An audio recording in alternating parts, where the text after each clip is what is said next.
Скажы, калі ласка, што вядома пра сітуацыю з вызваленнем? Колькі чалавек ужо на волі і ці працягваюць яны выходзіць? Ну, я дакладна ведаю імёны толькі 7 чалавек, 8 чалавек на пацвярджэнне, але з гэтых 8 чалавек 3 толькі жанчыны і імёны я іх ведаю. Я ведаю, што ты з адной з іх размаўляла. Што яна казала, у якім яна стане знаходзіцца, як здароўе, вось якія звесткі паступаюць? Ну, там было на самой справе вельмі кароткая размова, таму жанчына была вельмі расцерянай. Яна не ожидала, што яе адпусцяць. Яна была вельмі расцерянай, яна так вельмі трымалася моцна. Я маю на увазе, не выражала ніякіх эмоцый. Проста яна не ведала, што ей далей рабіць і што гэта ўсё значыць. Наконт плану я не ведаю, але я здагадваюся, што людзі будуць выязджаць. Вось, неяк так.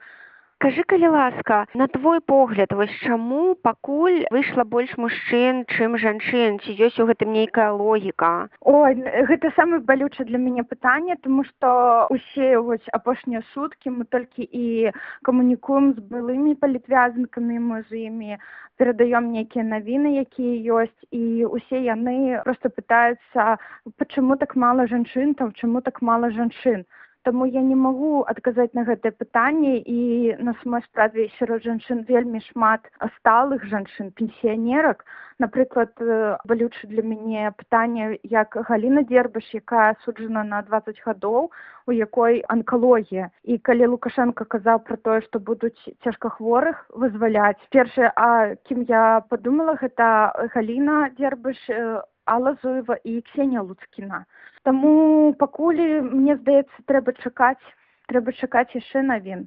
У мяне ёсць надзея, што гэта не канец. Я бачыла інфармацыю, здаецца, ад Андрэя Стрыжака, што тыя, хто выходзіць, збольшага мусілі ўжо і так хутка выйсці. Ці твая інфармацыя гэта пацвярджае? І ці ёсць, магчыма, сярод тых, хто выйшаў яшчэ публічныя асобы? Мы пакуль ведаем толькі пра Рыгора Кастусёва.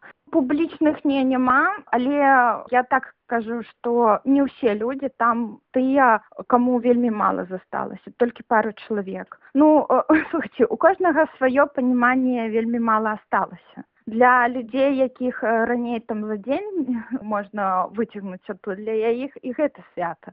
Але там ёсць людзі, якім больш года, напрыклад, амаль 2 гады некаторым засталася сядзець. Гэта не маленькі тэрмін.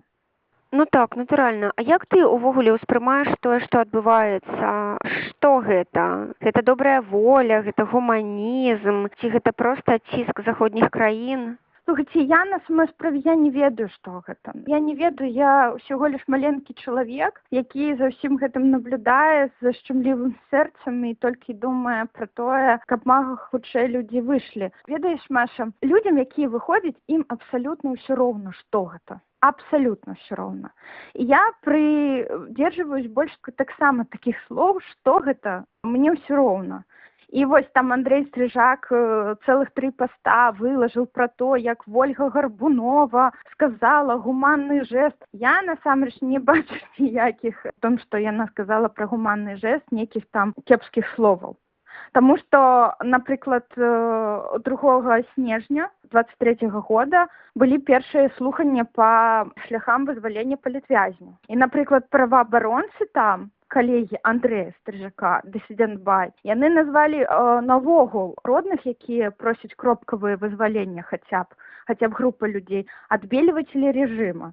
Вось мне здаецца, вот гэта беда. Гэта можа неяк навредзіць людзям, неяк іх ўсё ж паказваць у турмах на самой справе. Вось гэта беда. А тое, што Оля как-то гэта назвала, гэта, слухайте, галоўны вынік. Галоўнае тое, што Рыгор Кастусёў зараз рознымі. Галоўнае, што 2 мамы зараз са сваімі дзецьмі.